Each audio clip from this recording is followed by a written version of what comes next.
నిత్యం లక్షల రూపాయల వ్యాపారం అంతా అక్రమమని తెలిసినా అడ్డు చెప్పే వారే లేరు. మంచిర్యాల జిల్లాలో యథేచ్ఛగా సాగుతున్న ఇసుక అక్రమ వ్యాపారం తీరింది. అక్కడక్కడ దాడులు జరుగుతున్నా ఇసుక తవ్వకాలు మాత్రం ఆగడం లేదు. గోదావరి నదిలో పెద్ద ఎత్తున సాగుతున్న sand మాఫియాపై 99 TV special report.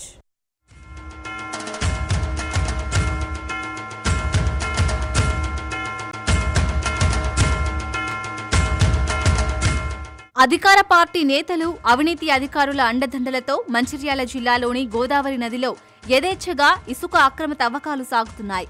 Dandepalli మండలంలోని లక్ష్మీకాంత్పూర్, పెద్దపేట్, మాధురిపేట, ద్వారకా గ్రామాల్లో కొద్ది రోజుల క్రితం సుమారు 5 కోట్లు విలువ చేసే ఇసుక డంపులు పొలాలు, ఖాళీ స్థలాల్లో ప్రత్యక్షమయ్యాయి. వర్షాకాలం ప్రారంభం కావడంతో గోదావరిలో ఇసుక తవ్వకాలకు వీలుండదని భావించిన ఇసుకాసురులు కొన్ని రోజుల క్రితం పెద్ద ఎత్తున ఇసుకను గ్రామాల్లో అక్రమంగా నిల్వ ఉంచారు. అయితే ఈ విషయంపై కొందరు స్థానికులు కలెక్టర్తో పాటు విజిలెన్స్ కమిషనర్కు ఫిర్యాదు చేశారు. అయితే మైనింగ్, రెవెన్యూ అధికారులు ఈ డంపులను పరిశీలించి కొన్నింటినే సీజ్ చేసి పూర్తి స్థాయిలో విచారణ జరపకుండానే వెళ్లిపోవడం పలు అనుమానాలకు తావిస్తోంది. అధికార పార్టీకి చెందిన ఓ బడా నేతే ఈ అక్రమ తవ్వకాలు సాగిస్తున్నట్లు ఆరోపణలు వెల్లువెత్తుతున్నాయి.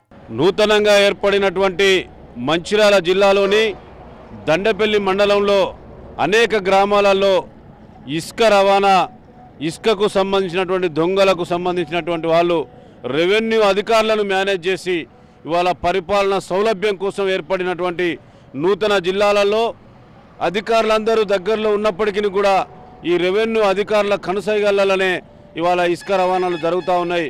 మంచిర్యాల గోదావరి తీరం నుంచి నిత్యం వందల ట్రాక్టర్లలో ఇసుక తరలుతుంది. ఇదంతా బహిరంగ రహస్యమే అయినా పట్టించుకునే నాదుడే లేడు. ఓ రెవెన్యూ అధికారికి ట్రాక్టర్కు ఇంత అని ముట్టచెప్పుతున్నట్లు ఆరోపణలు వినిపిస్తున్నాయి. ఇదే సమయంలో పోలీస్ శాఖపైన విమర్శలు వ్యక్తమవుతున్నాయి.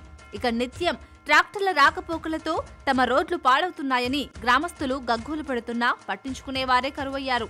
ఇక ఈ విషయంలో అధికారులు కూడా నిమ్మకు నీరెత్తినట్లు వ్యవహరిస్తుండడంపై గ్రామస్తులు ఆగ్రహం వ్యక్తం చేస్తున్నారు. ఈరోజు అంటే ఇసుక డంప్స్ ఇక్కడ లక్ష్మీకాంతపూర్, ద్వారకా, పెద్దంపేట, మాదారపేటలో అక్రమంగా నిల్వ ఉంచిందని చెప్పి మా దృష్టికి వచ్చింది.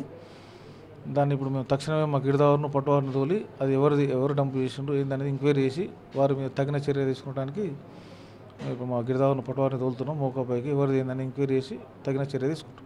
ఇప్పటికైనా అధికారులు మొద్దు నిద్ర వీడి ఇసుక అక్రమ నిల్వలపై పూర్తి స్థాయిలో విచారణ జరిపించాలని, గోదావరిలో ఇసుక తవ్వకాలను అడ్డుకోవాలని ఇక్కడి గ్రామస్తులు కోరుతున్నారు.